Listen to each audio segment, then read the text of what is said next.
What's up, boss? You believe that? Hold on. Do you believe that? Please. Let's go.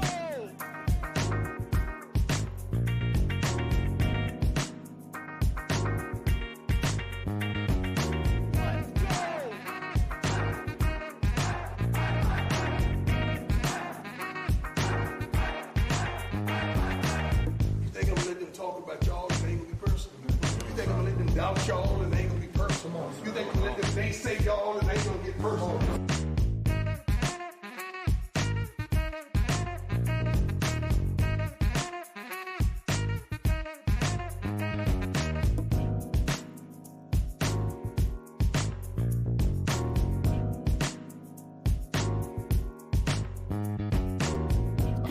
Right, Buff Nation, what is going on, everybody? Hope you're having a wonderful Friday. Let me go ahead and clean off my camera right there. Oh man, we got Jason Washington here. Y'all be sure to go subscribe to him. Hope everything's going well. Did you start a Sooner channel or you rename your channel? You gotta let me know. But guys, I'm excited to do this today. I'm excited to finally put to bed, I think, some of the false narratives about our guy Savion Washington. Now, am I saying that Savion Washington's a perfect player? Am I saying he's a first, second, third, fourth round draft pick? No, but I'm saying he's not trash. Okay, start a new one. I got a Broncos channel too, so I'm right there with you. Y'all go subscribe to Hall of Fame Sooner Talk, I believe. If that's what it's called, I got to make sure that I go subscribe as well. But Shirley's in the house. We're going to get into this thing, and it's going to be a lot of fun. So with that being said, let me go ahead, kill the music here. And yeah, this is one that I'm excited to do. I've gone through this tape a little bit, and kind of how I like to structure things, y'all, is to give you guys the bulk of the film. Hall of Fame Sooner Network. Y'all go subscribe. Drop the link in there if you got it, Jason. But yeah, this is what I like to do, is not necessarily just cut up 10 plays when it comes to offensive linemen.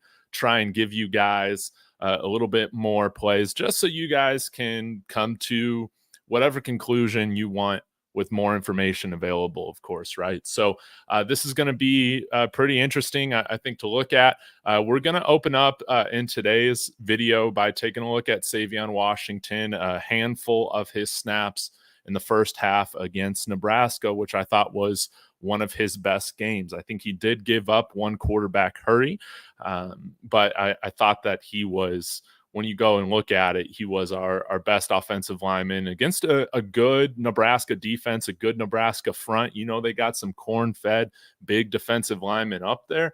And I think this is going to be interesting for us to take a look at. So, yes, I love it. Y'all go check out No Cap SEC. Hey, Jason, can you start the agenda on getting Colorado out there, man? Because I saw with the new 14-team playoff, man, Big 12 and ACC, we're definitely looking like little bro right now, which was to be expected. But hey, let's go ahead and get into this. You guys have waited long enough. Okay, let's make sure everything is looking good here. Bro, this is bad for college football. I can't wait to hear your take on this, okay? Guys, hopefully you can see this okay.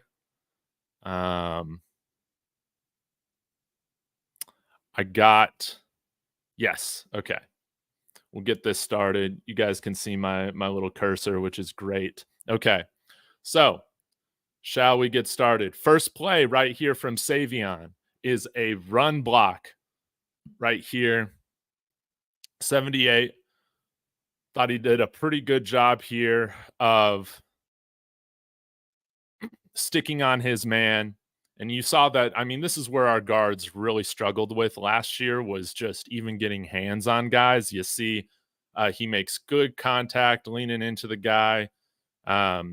Defensive lineman tries to work his arms around to the other side, and he sticks with him pretty well, even though you got this guy kind of running into him. Play doesn't really go anywhere, but Savion, in terms of his job, I thought that he did a pretty good job on this run block film. Jason, I get it. I get it from a nice little random friend that I've met. So if you want the access, I can put you in touch with him. It's pretty inexpensive compared to a lot of other places, which is great. All right, so there's the first pass block. Now let's go ahead and go to 131 for the third down pass block on here. Yeah, I will. I'll text you after this. Okay, you see a lot what's going on here. You got 3 down linemen, kind of got a stacked or loaded side over here on the left side. We'll get to the snap here on third down. Oh man, Shador almost had him going off sides.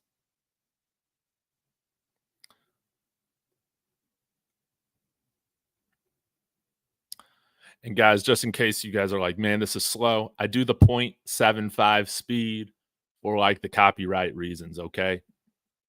Now, Savion Washington does a good job of just staying in front of this guy. I think this is one thing that you'll see as a theme during this film is that he doesn't really have much issue with the pass blocking. Deals with this little bull rush right here pretty well. Again, giving Shador a pretty clean pocket to throw from.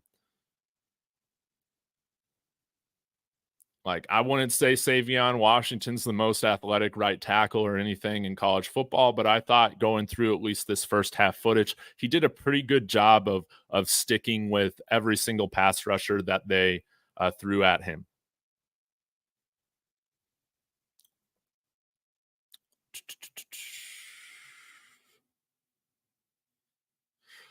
Okay, Lexus Grant. We're comparing Benson to going up against Ohio State and Savion going up against. Well, you want me to just snap my fingers and have Ohio State on the field? I don't like. Would you rather just continue to speculate over? I swear to God, y'all love to complain when I'm trying to give y'all at least some information to make some conclusion of. Good Lord. All right. 2 minutes pass block. Let's take a look at this one. Again, thought he did a pretty good job on this pass block. Again, still sticking with 97, driving him past where the quarterback's at, allow Shador to step up and make a play here. Little late hit.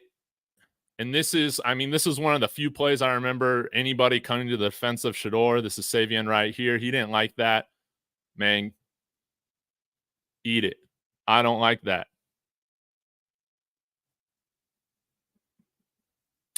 Yes, Kev. Yes, East Coast Kev. 1 sack allowed by Benson, but also twice the amount of pressures and like 3 times the amount of quarterback hurries, if I remember correctly, than Savion. So whoever Coach Oldholt's working with here, it's I'm hoping that he improves the game of both guys.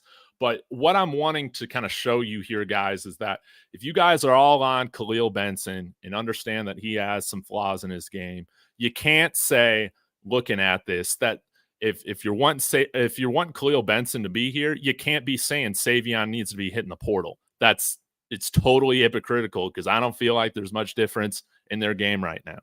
They just have some different strengths and weaknesses. I thought that was a good job of dealing with that pass rush there at the 2-minute mark. All right, let's go to 249 right here. Another pass rush here. I think this is Elijah Judy right here, transfer from Texas A&M. Again, he's able to keep his hands, I thought, in a pretty good position. He's able to make up. He kind of gets beat right here, but you see he's able to still stick with him, move him out of the way. Kind of gets beat at first, but he has a really good makeup there in the second part of that pass rush, allowing Shador to step up and throw that down to Xavier Weaver for the first down. Maybe I could go back here and we can take a look at this different angle. Lexus Grant. If I had the footage, I would. But this is full healthy Savion Washington, not with like a grade 2 or 3 ankle sprain. Okay. You guys want to give Travis Hunter the benefit of the doubt playing out there with a lacerated liver, and y'all don't give our other players the same benefit when they're playing injured. So again, guys, like I just don't understand the double standard for some of these guys when I thought that they performed pretty well. Again, nice little rush there from Elijah Judy. He gets the advantage right here, but I thought Savion did a good job of still staying on to him, pushing him out of the way at least after getting beat. And then see, look at that, still playing through the whistle. This is a theme that I noticed. He does play through the whistle. Does he have an aggressiveness like what we've seen with Kahlil Benson, or you see Kahlil Benson punching walls and going crazy like that? No, but he's also not soft. Like, I don't think he's a soft player. Could he improve with his aggressiveness? Absolutely. But I see him on a lot of these plays playing through the whistle. All right. Let's go to 415. And again, guys, we're just going through the first half on this.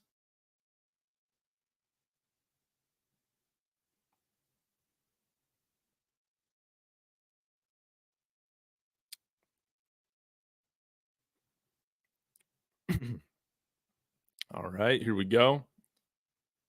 Again, another pass rush here from Elijah Judy. And look, just stands him up. Does a very good job creating a clean pocket for Shedeur. Jimmy Horn should have absolutely caught that.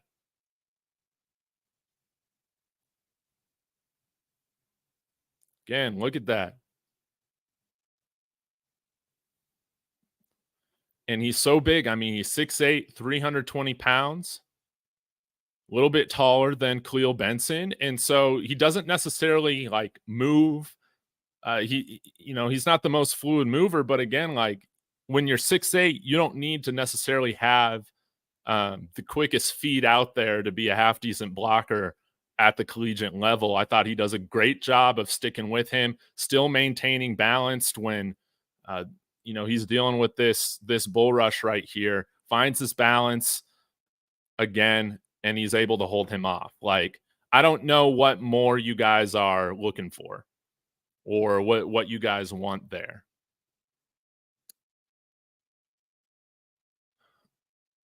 All right. Let's go to 528. This is kind of a broken play. This was a little bit hard for me to judge right here. So interested in your guys' thoughts as well.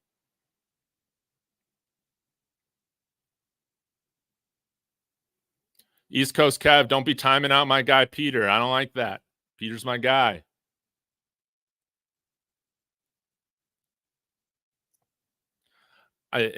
East Coast Kev, I've been saying you only put people in timeout if they're cursing at other people in the chat. If I see you do that again, I'm going to have to take away your moderation. I don't want to do that, man. All right, let's see this next play here in 531. This is kind of a broken play.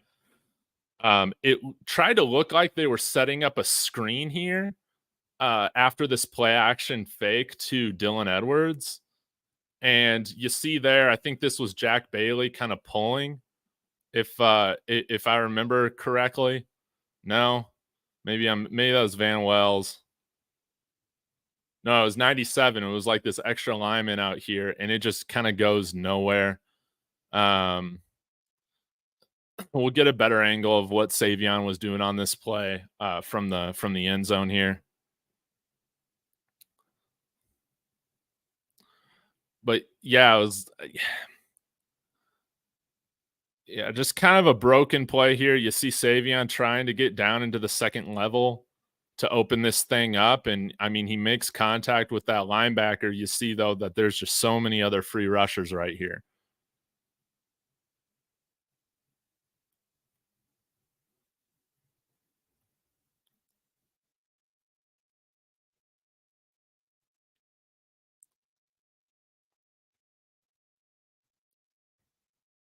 Yeah, Byron, I agree. Savion's a better pass blocker with his length, foot speed. Benson is better at run blocking with his grit and power. Yeah, totally. Totally. All right, let's take a look at 6:15. Oh, yeah, that's this next play coming up here at 6 minutes. Another solid pass rush that I felt like he did very good with. I mean, look, he's able to move his feet, doesn't ever cross them over, guys. He sticks with him, pushes him well past the quarterback here. Shador is able to step up and make a big play.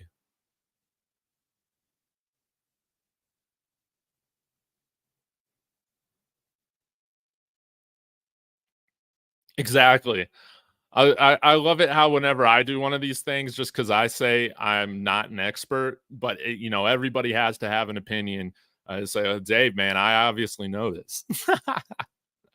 I'm just trying to put this thing out here and see what you guys think, but also I'm going to give my 2 cents. Just because I didn't play football doesn't mean I can't tell you what doesn't look right and wrong to an extent.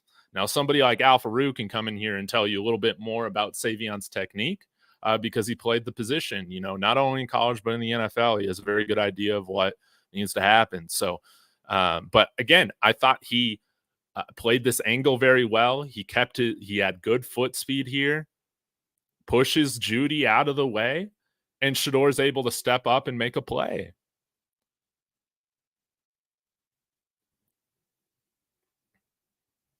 Now, 7:08, this gets kind of interesting here because this is when I'm talking to you guys about Bill. None of my guys knew their assignments, O'Boyle. This is like communication stuff that I see right here. Okay? Just watch this, okay?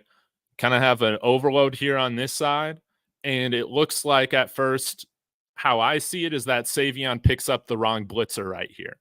You see they got 1, 2, 3, 4 guys blitzing on this side, 2 on the left side of the line.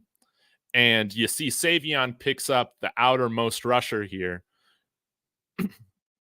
allowing this rusher here to go between BB and Savion for a free run at Shador.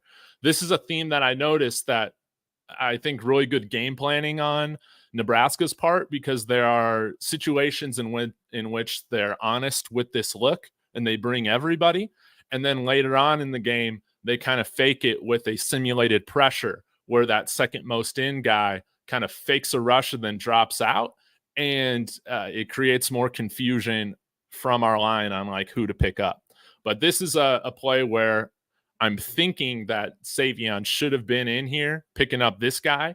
I think he thinks that BB is going to come over and pick over this guy. That doesn't happen. He handles this edge rusher right here, handles him just fine. I mean, he picked up the wrong guy, but makes a solid block here. But, Shador ends up getting hit, and that's probably a quarterback hit that is given to Savion there. I'm guessing that's probably who I would chalk it up to. Way better angle of it right here. You see, that's when you want to stay inside, because hey, if you only got 5 guys and 6 guys are rushing, you want to leave the guy free that has the longest path to the quarterback, right? That's at least how I understand normal offensive line stuff. But this is a situation, guys, and it was a theme kind of all year where we saw that we didn't know how to deal with fronts. We didn't know how to deal with blitzes. We didn't know how to deal with stunts. That's what I meant to say. Our communication was not good, and that's something that Coach Woldholt's got to fix coming into this year. But in terms of like a technique perspective, that what Savion did right there, even though he's blocking the wrong guy, in my opinion, I thought he did a good job blocking that guy. Okay, but let's get to this next play. We're going to see it happen straight up again.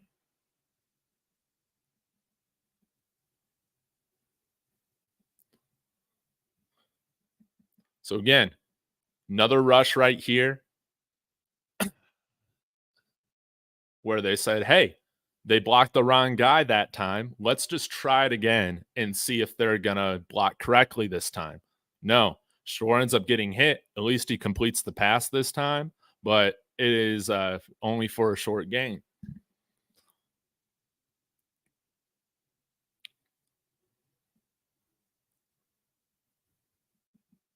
Again, the way that I take it is I think that BB thinks that Savion's taking this guy. Savion thinks that BB's taking this guy. Clearly, there's some sort of miscommunication. And I would imagine that Savion should be blocking 33 right here. But again, even though he's blocking the wrong guy, he moves well with this rush here from Judy.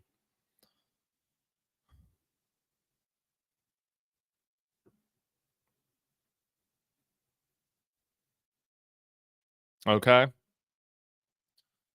Now let's get to another run block. Again, we didn't run the football much here. There wasn't much to go off of for run blocking, but wanted to show you that I think Savion is serviceable in the run game. And again, it's something that I'm expecting him to improve on this year.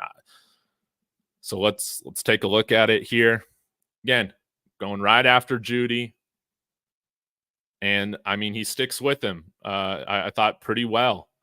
That first and second effort works him downfield, works through the whistle. I mean, the play is done, but you see him still maintaining contact through the whistle. I mean, he didn't so often, guys, we saw, especially from our inside guys, rushers, defensive linemen, our inside guys weren't even getting hands on these guys. So I thought, again, he makes great contact and he doesn't let go of them till Dylan Edwards is way past or should be way past. But then the play is kind of wrapped up. Again, I thought he did his job there. I would view that as a good play. Let's go to 9:15. Another pass block right here.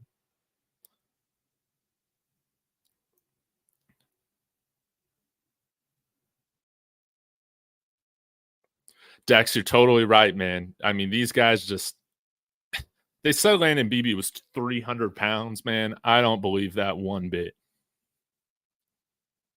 See, look, gets a great jump off the snap. Great positioning. He's able to stick with 97 really well. Stick with him the whole way, and then Beebe comes in for nice support right there. But unfortunately, you got the left side of the line that Tank doesn't hold his guy right there when Shador steps up, sack. Or maybe a small gain. All right, let's get to 9:43. Another pass rush here, I believe.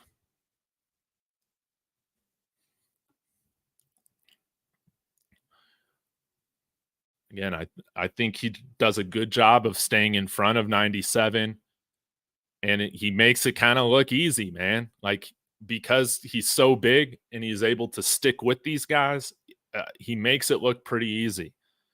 Doesn't look like he's struggling out there. Let's go to 10:06. Oh, okay. This next play. This is that simulated pressure look again, guys. They're showing, 4 guys over here on this side of the line again, and you'll see this second most outside guy. He fakes this pass rush, and Savion picks him up this time. But because it's a simulated pressure, you see this guy gets a free run to Shador, and Savion's kind of left, just not blocking anybody. Again, this is really good scheming by Nebraska to set this up. I'm being honest with this look a few times in a row, and now they're coming out with a simulated pressure look. See, look, gives a nice little fake there, and then, oh, wait. Yeah, you see he just drops back. So maybe that's not a simulated pressure. You guys let me know, because he kind of stuck with him a little bit longer than I remembered. But he comes off this block and free reign at the quarterback right here. But he picked up the guy, I feel like, that he should have. You wish that this route to Travis Hunter, this is a little bit of a tangent, when you're dealing with a loaded box like this and they're showing blitz, it's only 3rd and 3, so you wonder why. Again, this is another tangent, just play construction. There's no guy on this side that's that's running a hot route for Shador. There's a smaller route here. It might have been by Dawson out here. That's a short little out. Yeah, that he could have hit, but he's got pressure coming. And for some reason, the route that Travis is running is like a 12-yard out. And I mean, you just had so much more space here. But yeah, I don't know why that is. To me, it's just crazy. I mean, this was an easy one that we could have had as a first down, even with a free rusher right here. See, 14 rushes, and then he just automatically steps back. And that allows 5 to just get through there, put the pressure on. I thought that this was a really well executed play from Nebraska. But yeah, to me, it's just crazy that we didn't have more hot reads for Shador. As you can see, I mean, this was going on from, I mean, this is as early as the second game where there's just not any easy outlets for him when dealing with pressure, dealing with a blitz. We can go to 1042 right here. This is where Savion deals with a bull rush really well right here. And again, guys, to me, it's just crazy to me how you guys want to talk about Shador not getting hit a million times this year, the 52 sacks and stuff like this. But you got a guy that was most definitely our best pass blocker on the line last year. And you guys are just, some of you guys are just so quickly to tell that guy to just hit the portal. When I think he's guilty by association with this line, I don't necessarily think that the 52 sacks should be put on him, which I feel like is totally unfair. But I thought he dealt with that bull rush really well. Here's a failed screen, and I thought he gets out very well. But Jack Bailey is supposed to pull here over to the right side and doesn't get over in time. And so this screen just absolutely goes nowhere.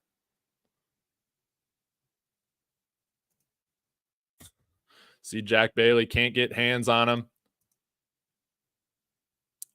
Shador was supposed to kind of fake this throw, I believe, and then Dylan was going to be available, I thought. But yeah, he might be like too much downfield here. This was kind of a broken play from the start. I mean, just play action, screen. We're having trouble, dealing with pressure as a whole line. I don't really understand why we called this type of play like multiple times throughout this game. You see there was like a yeah, man, it's just really confusing play design. I was not expecting this type of stuff from Sean Lewis. Like, you see, Shador doesn't even fake the handoff. Dylan Edwards is faking the handoff, or like taking the handoff. It's like these little things that it just shows that from early on, like, this offense was so out of sync. It's incredible that we were able to put up the 38 points or whatever we did in this game. It shows you all of what Shador had to like overcome during this. Let's see here. Let's go to 12:15. Here's a run block from Savion, one of the few run blocks we saw. And this is just kind of meh, I didn't think it was amazing. Didn't think it was terrible, but wanted to put this on tape again right here at right tackle.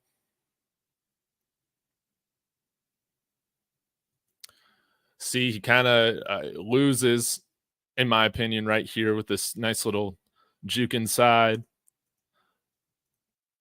And Savion does keep a hand on him, which is good. The play goes away from his direction, but I thought that he got beat. But again, what you see him doing is continuing to work through the whistle.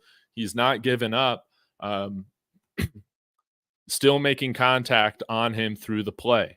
I know that Buffton Prime, was highlighting some of the BJ Green plays where he was just kind of hustling after or wasn't hustling after the play was done in his direction. I don't see that on this with Savion Washington. I see him continuing to work through it. Again, might not be the most aggressive guy on the field, but to call him soft, I feel like is just a total casual take.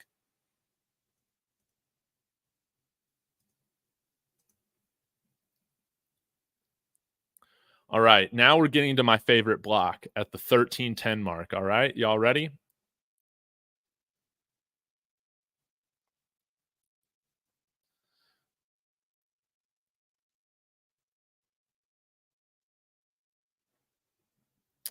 All right. Look how well he switches off right here. Good job with BB and Savion dealing with this rush right here. Great communication.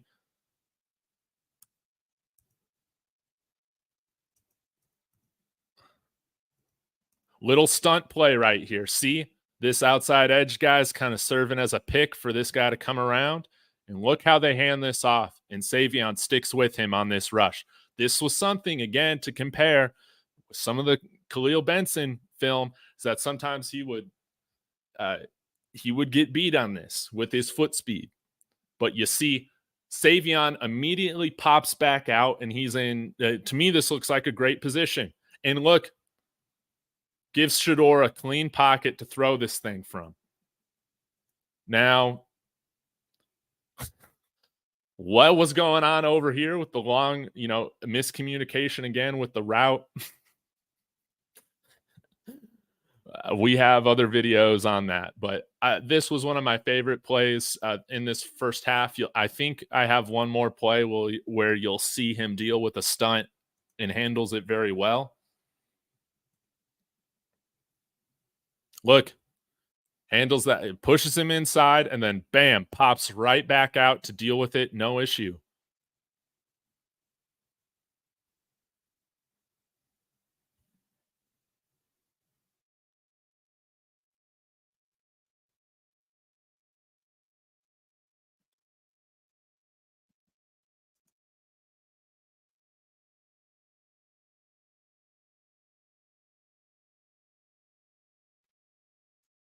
Yeah, Peter, glad to see you're back again. East Coast Kev, if I see you banning guys and they're still following my rules of conduct, not yours, I'm going to have to take it away. I love you, man. Don't make me do that.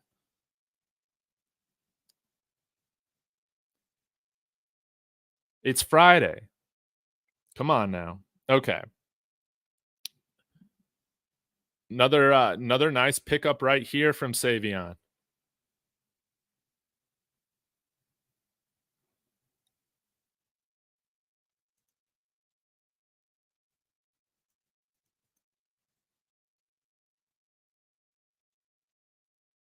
This wasn't the right play, but again, this highlights the miscommunication right here.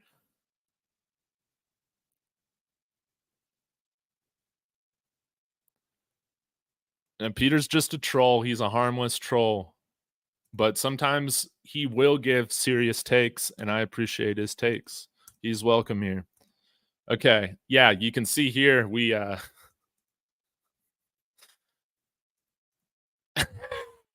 I don't know what's happening here, man.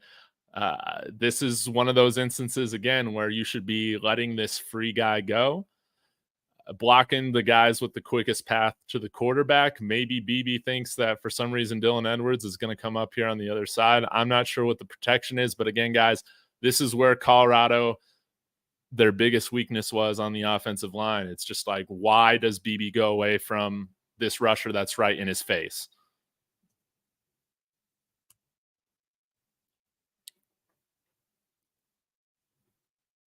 I know, Jason Watkins, my Hall of Fame Jason Watkins, my chat is always insane. I love it. But it's always insane. Okay, for 14-28. Just got a few more plays, guys.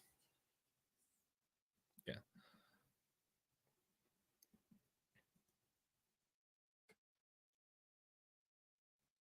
Another nice, really solid pass block here. Okay.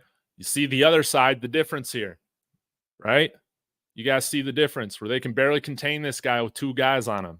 the left side of our line was way bigger of an issue than the right side of our line with a healthy Savion Washington. Look at that, man. Like, and this is why we talked about him when he went down against USC. Why when he went down, we say this sucks. We lost our best offensive lineman, by far our best offensive lineman. Like, this is stuff, again, seeing that, hey, this is the aggressive stuff that I'm talking about, where it's like, no, if he were soft, he's letting this guy jump up, the play's over, whatever. No, he sees him jump up and he throws him to the ground. He throws him to the ground, guys.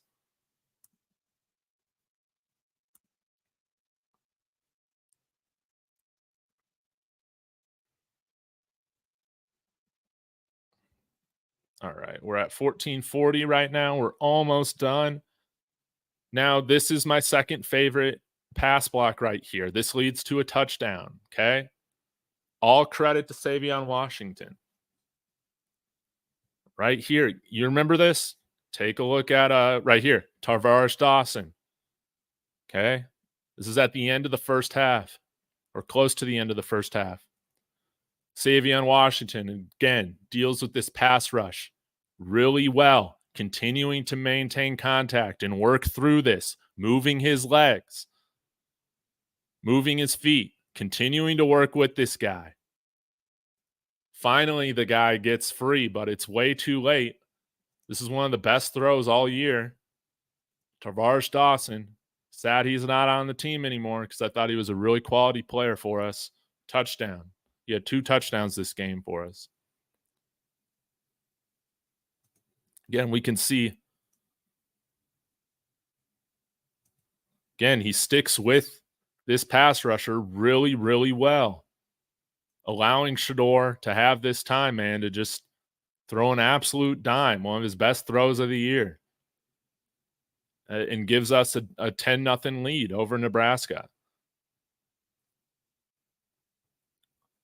All right, let's take a look at another example of Savion not being soft. And working through this pass block really well. This guy's not really able to get anything. Sticking with him, still sliding his feet really well. Savion, again, is not giving it up. Working with him. Working through it. Like, I love to see that. There was about 3 or 4 different moves that guy tried to put on him, and Savion is wrestling with him. I thought he did a really good job of just staying on him, maintaining contact. Push that guy again way downfield so that Shedeur could step up and make that play. Let's take a look at it again.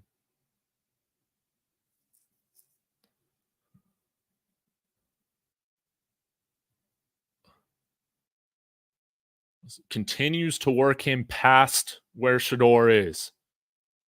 Maintains him right there. Helps open up, this whole right side of the field for Shedeur to work through. Gain of a couple. All right, got 2 more plays for you. I think.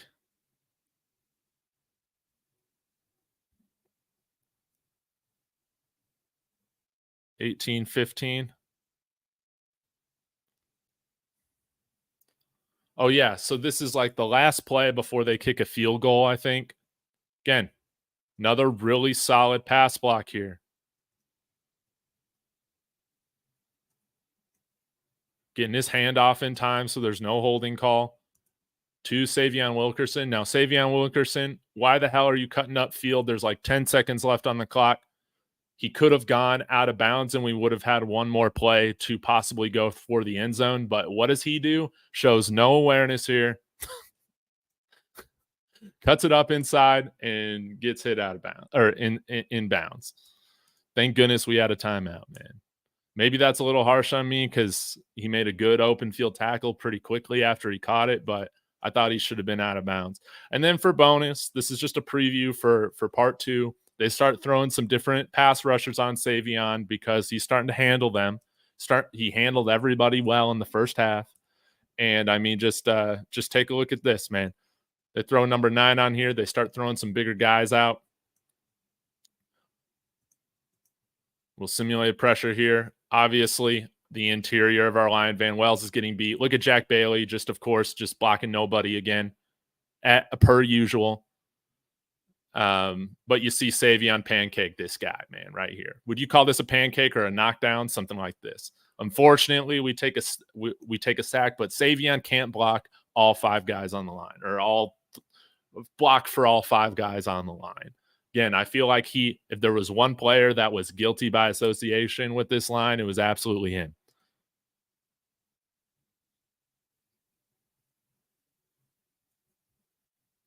Number 9 is like a 315-pound guy, okay? Just throws him to the ground. And continues, again, to work through the whistle, work through it. Again, he might not be the biggest bully on the field, but for people for months and months to call this guy soft is such bullshit.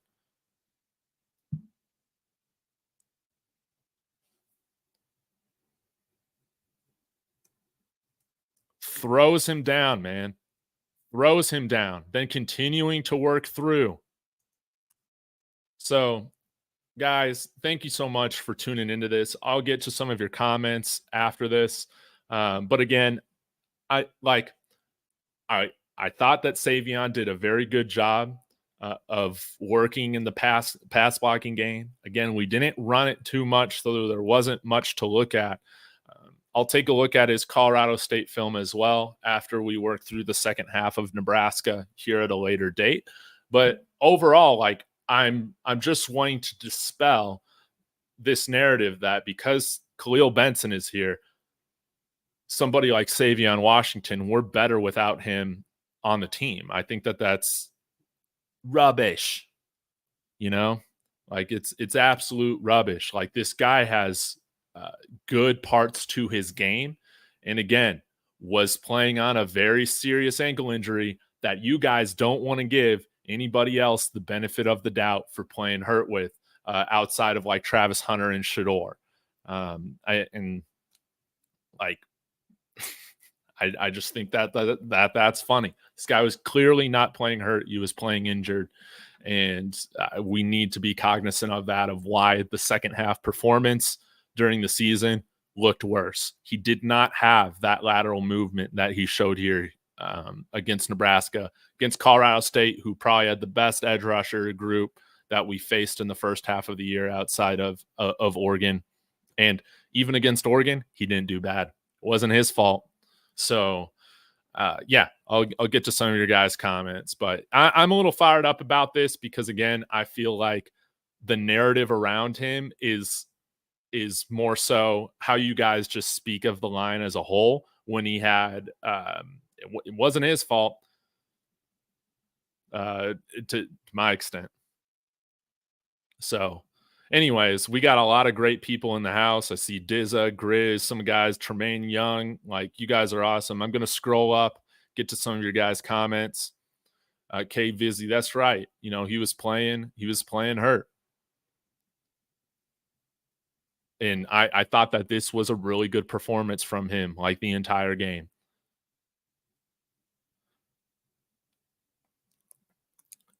Jason, it's absolutely insane. Imagine 67 completion percentage and getting rushed at all times. No running game. Good Lord. Yes. Again, we don't win one game without Shador. He made a 4-game difference in our record this year. And I think that that's a substantial amount for a quarterback. Like, you're really good if you represent like a 4-win margin for your team. Yeah. There's no way we win any of these games without Shador out there.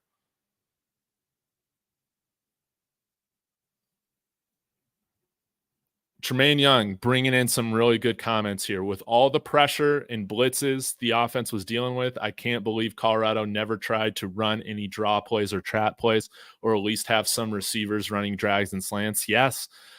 And I think probably maybe a reason why we didn't have more of the draw plays was just because we couldn't depend on our interior to block anybody.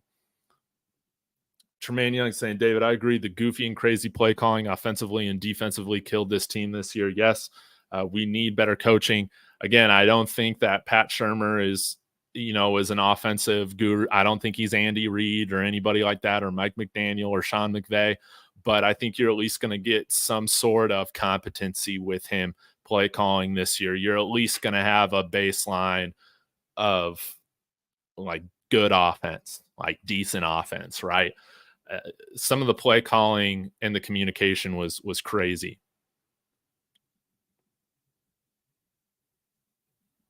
Rad, I have to pause the video just for copyright reasons. I don't want to get this video taken down or struck with anything. So that's why you got to deal with it. That's why I also have it slowed down. It's taken me quite a few tries to figure out the formula to get this thing through. That's why I have to keep pausing the video from time to time. Yeah, Sean Lewis, man, and I'll need to take more of a look at the TCU stuff, but definitely against Nebraska, you saw some very weird-ass play call, play design, and of course that really started to show up against Oregon and CSU as well. Yeah, Grizz, I totally agree with you. Without Shedeur, we don't win one game.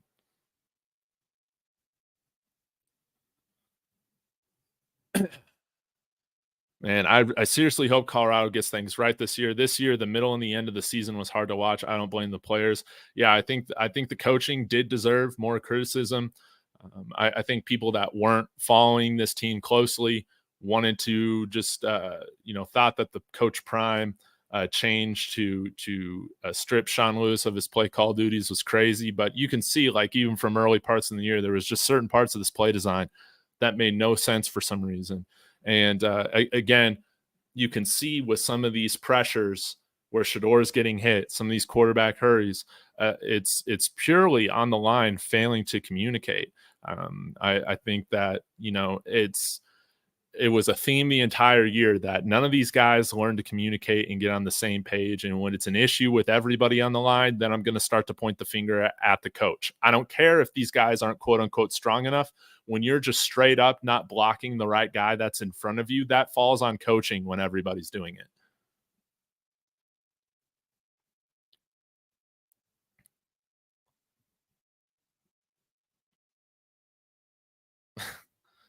Using the mod is crazy. Yeah, Kev, can't have you doing that. Can't make this stuff up, right, Dizza? Right? Yeah, Peter, I got you back. I know you're a closet Colorado Buffaloes fan. That's why you're always in here. And you got a safe place with me as long as you guys aren't calling each other swear words and stuff like that.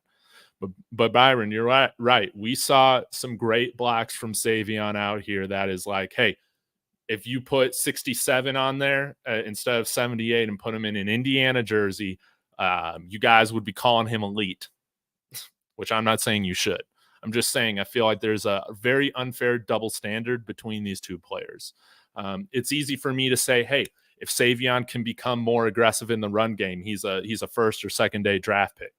Guys, if anybody rounds out their game to where they don't have any weaknesses, they're absolutely going to be wanted by NFL teams. It's a lot easier said than done.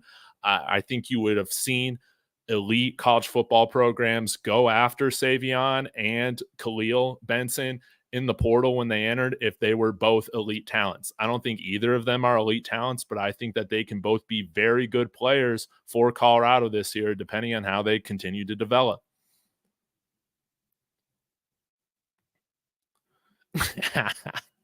I love this one, Peter.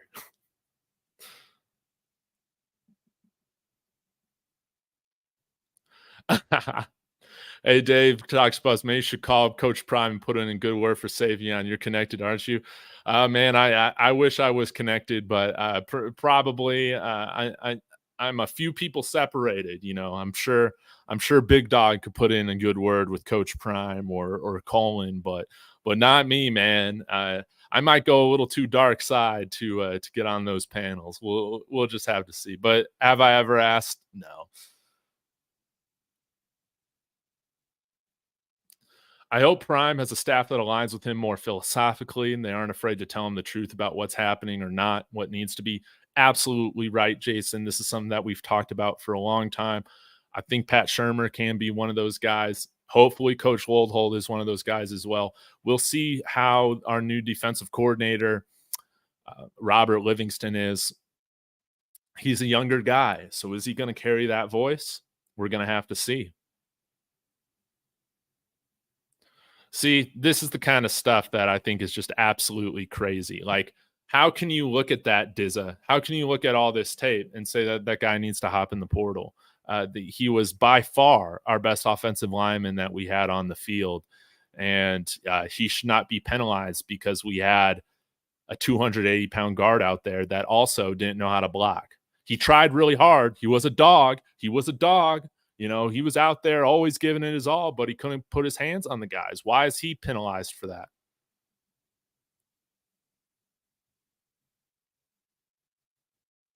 Exactly. First game coming off an injury, which he was still injured going against a first-round draft pick. And again, the play design, the play calling during that UCLA game, like, it made sense of why they needed to make a change after that game. It was inexcusable. Marcus, Savion wasn't the problem, was the bright spot on the line. It was just the rest of them. I totally agree with you. Yeah, you could say the entire unit gets an F. Absolutely. But individually, somebody carried his weight and did his job more times than anybody else did. No, Kahlil doesn't intimidate me. Again, I want the best player on the field. And I've said this on record multiple times, such as when I was on the Buff Stampede podcast with Adam Munster Tiger. Whichever player between Savion and Kahlil rounds out their game more, they're going to be the starting player this year. I think, hey, if you're looking at this from like a video game rating perspective, I think they probably are rated around the same thing. They just have different strengths and weaknesses, which is why I feel like the narrative around Kahlil is he's a dog. People are calling him an elite talent when he had a 42 grade in pass blocking last year. Guys, that was worse than every single lineman on our team outside of Isaiah Jada. That was absolutely pathetic. And, you know, you can say that he had a great game against Ohio State, whatever. I thought it was okay. I thought it was decent. I didn't think it was amazing, nor did I think it was terrible. But to have this narrative of that, hey, that this guy is an elite talent or has elite upside, I think is absolute bullshit. I think if either of these guys did, you would have seen Alabama, Ohio State, Michigan, Georgia going after these guys in the portal. Can they get much better? Absolutely. But again, for some reason, there are only two grades with so many people. It's elite NFL talent and trash needs to hop in the portal. And what I'm saying is that I think these guys are somewhere in the middle. They're like good talents. Like, I don't understand like what is so crazy about that sort of take.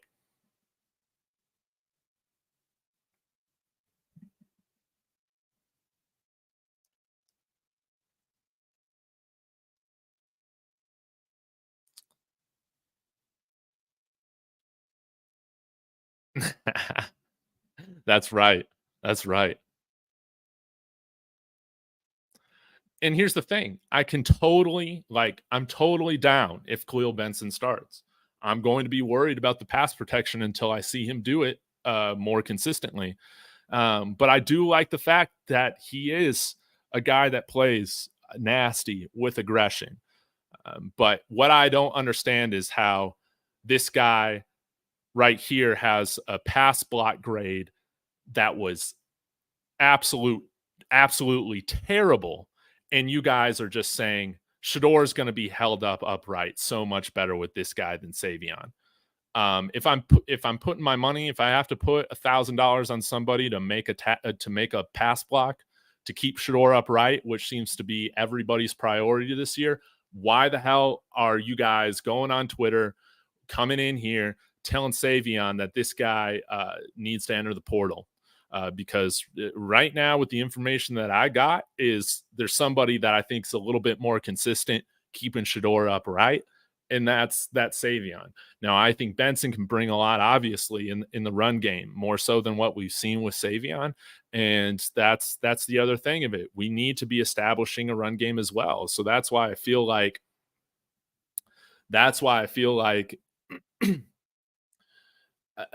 it's a lot closer. It's kind of a give and take. Whoever rounds out their game the most is going to be starting. And that's fine to say that you think that he's going to end up starting. I think that's totally fine. What I don't like is that you guys seem to think that there's a huge difference in talent level and ability with these two guys. I just don't see it. I just don't see it from what I look at. But Justin Mayers is a beast. See, and this is what I think is hilarious. Those scores are Big Ten based. Okay, like I again, you can use those stats to say whatever you want. All I know is that there's like 3 good teams in the Big Ten this past year. Okay, like I don't. When you're that consistently bad at something, when you're not playing Ohio State every week, what do you want me like? Again, there's always something that you can argue about, but I just feel like that's totally casual. That is such a casual take about this.